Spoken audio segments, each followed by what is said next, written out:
I'm Dave Potter with Digital Journal, and we're here at Inventures in Calgary. I'm joined by Ashif Mawji, the Managing Director at ScaleGood Fund. Thanks for taking the time to speak with us. Well, thanks for having me. So let's start with just tell me a little bit about ScaleGood Fund. What is it?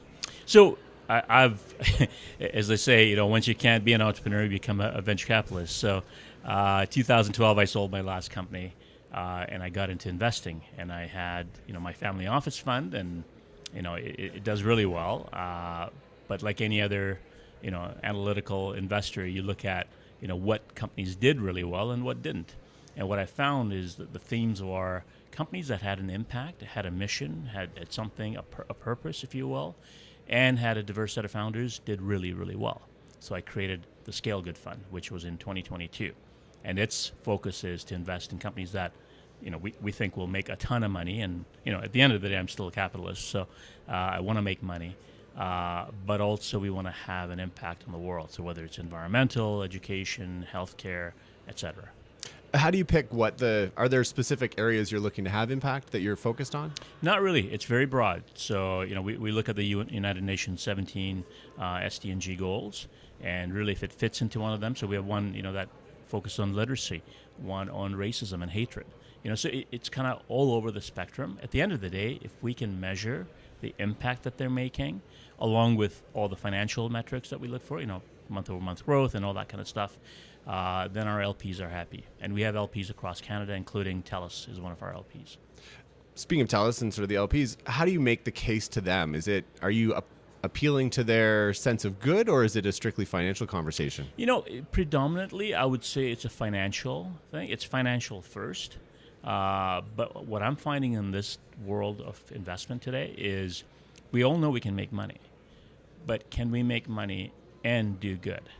And if the latter is an option, I would rather pick the latter. And that's what we're seeing is, whether it's corporate or family offices or just investors, generally speaking.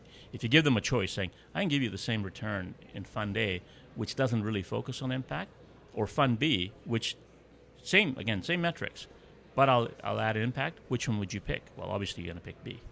When you're looking at a business and trying to assess it, how do you ensure that the good that they're seeking to do is part of the business model or sort of tied to it as opposed to just a bolt-on or afterthought? Yeah, so we asked them, we obviously asked them the questions, and then we grill them on, well, show us the metrics. How are you measuring this, right?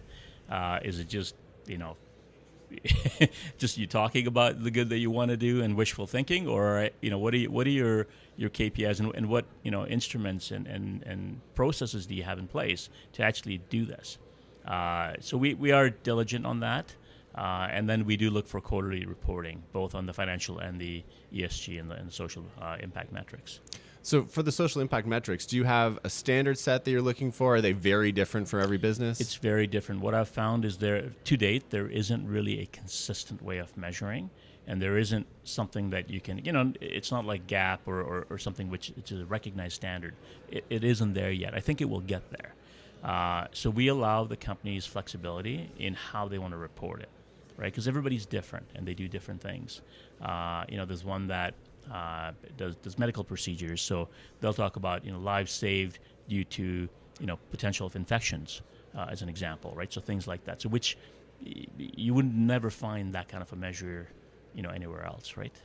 When you're sort of looking at those businesses and the ones you've invested in, and they're starting to scale, do you find that it becomes a greater challenge to stay aligned to the social good, or is it so ingrained in who they are? It's actually, so again, my first fund, if I look at it, the reason those companies did well is because if you think about talent, and especially, the graduates coming out of our universities today, they're looking to make an impact. Sure, they want to help their career and they want to make money, for sure. But they want something with purpose. And you look at customers today. You'd rather buy a pair of shoes when you know that a second pair of shoes is being donated to some child in developing nations, right? And so those companies have stickier customers and a higher loyalty level. And again, those companies have the best talent because the best talent has a choice of where they can work. And they'll pick companies with impact. And does that change, not that you can speak for all the companies, but that's an attraction for talent. Talent's a big thing to compete for. Does that mean that they don't necessarily have to worry about competing on the dollar side as much when they're looking for talent? Exactly. That's exactly it. I've found, even for us in our fund, I get, I don't know how many applications for free internships and just saying, we just want to be a part of it, right? From universities like Harvard and MIT and Western and so forth. And it's impressive because these are, the youth there really want to learn about investment, but they want to do it for a fund that has an impact.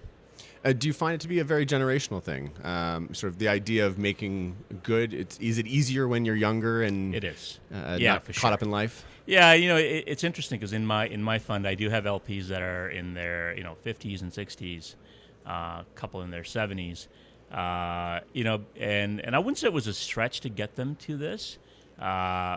Because I think they got it, but it definitely took them a little bit longer and more convincing that, we're not investing in not-for-profits. We don't do that. It's a for-profit venture, but has to have an impact. And so they're really happy with the results that they've seen.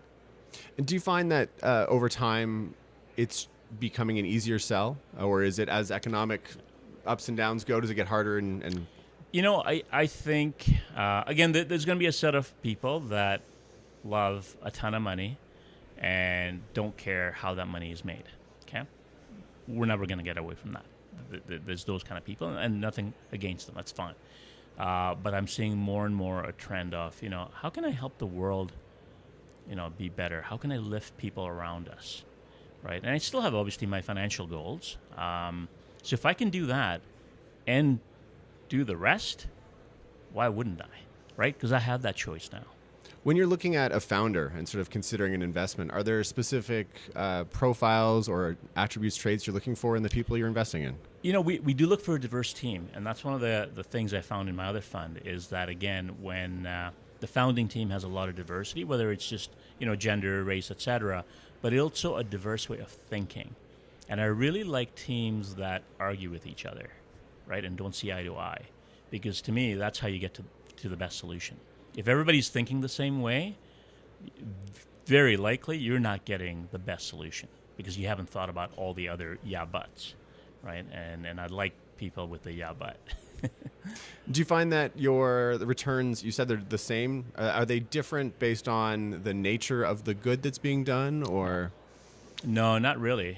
I think that's more to do with the company and, again, their founding team, their area of expertise, if you will, the product market that they're, chasing and so forth. So it's more to do with that rather than the impact. We've done research as Digital Journal released recently talking about how individuals see their company and whether innovation is a part of what they are. And it's a really small number, about 5% of Canadian report that innovation is a big part of what they do.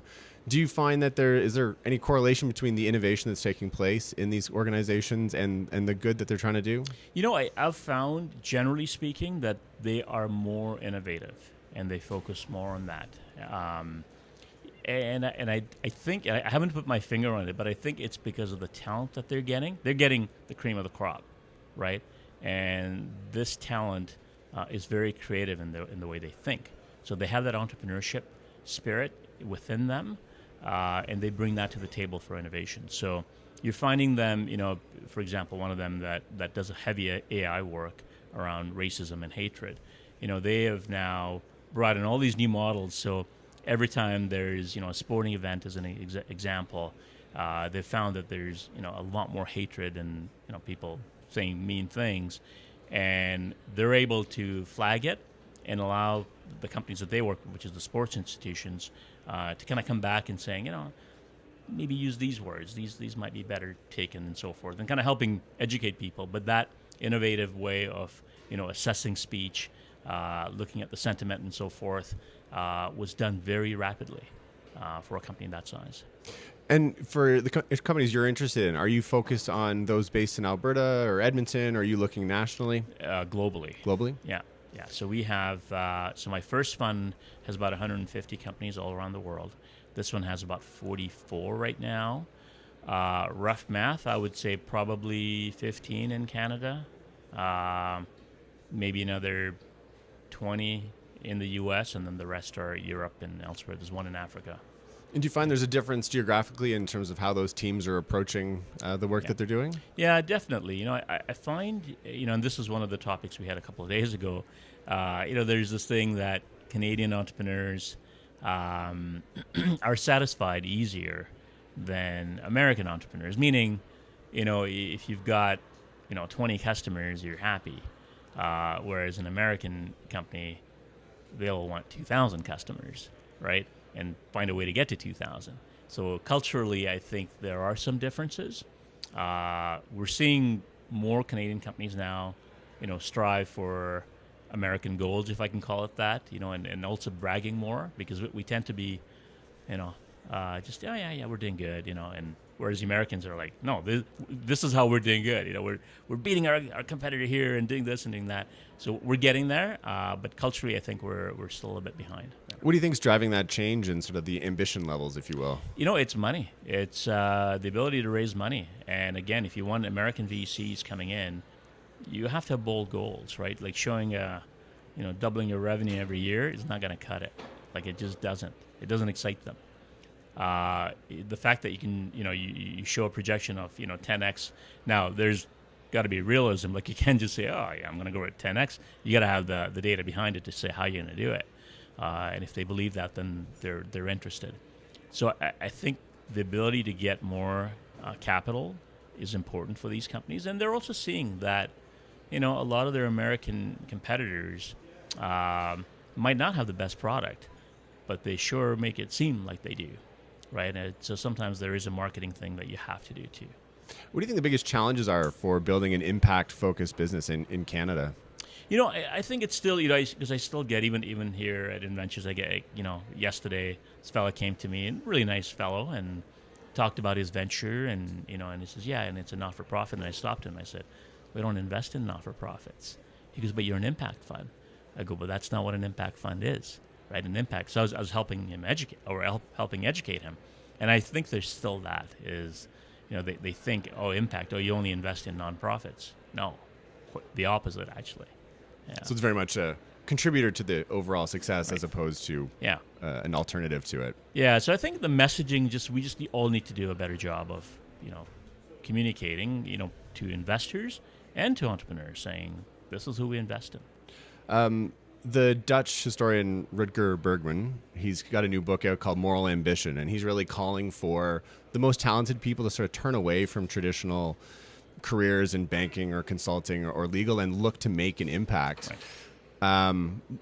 Do you think that this is going to be a greater trend for more people to try and move beyond just the financial goals? Yeah, definitely. I mean, look at some of the geopolitical issues right now that we're facing, right? And you look at where AI is coming in and where it can displace jobs. Just interesting. We were chatting as a family just over the weekend, right, about universal basic income. Because I do believe that we're getting very close to that stage where a lot of jobs will be displaced very quickly. And so there's going to be chaos. And if there isn't companies that are doing good to help with all the different challenges, then society is going to be, in peril, right? And so I think that's what, especially this generation is seeing that. And they're like, well, how can I help avoid that? You mentioned universal basic income. What are things that you think the government, whether it be provincial, municipal, federal, can be doing to help drive the growth of more purpose-driven companies in Canada in particular? I would start with, again, money drives a lot of things, right? Is tax breaks, right? Give them the incentives. Give the investors a tax credit if they're investing in an impact fund. Lower the taxes for impact funds. When they get their distributions, companies, entrepreneurs that are doing impact, lower, give them a tax credit or something. So again, make it so that it's financially lucrative. At the end of the day, because the money will drive investor behavior and entrepreneur behavior and so forth. You need to have incentives to attract that. What's something that you've sort of learned through the process of running this fund that sort of surprised you or that's changed over the course of the time you've been doing it? I would say just, again, more and more people. So a couple of days ago in Edmonton, somebody came up to me saying, I'd love to invest in your fund. but it's closed now, right? Like we had an open window, and he's like, well, can you tell me other funds like that? And this is an investor. He was probably in his 60s, I'd say, but investing in real estate, construction, oil and gas, that's where he's made his money. And now he wants to get into that. So to me, that's refreshing, right? To see somebody coming to you and saying, I want to go into impact investing. So really made me happy. Do you see that sort of as a trend where people are later in their careers, or they're starting to decide, wait a second, I need to make an impact. I've succeeded. I want to start to give back. Exactly it. Yeah. And, and they have kids and soon we'll have grandkids, and they're just seeing, where the world is going. And, it's their way of, making it right, if you will, right? Like just saying, well, I made money from this ecosystem. How can I give back? Final question. Where do you want to go with ScaleGood Fund in the future? Where do you expect to be or hope to be in 5 years? My goal when starting this, again, the other fund I have is just myself as the sole LP. And as I joke, my investment committee is my dog, and the way he nods is how we decide.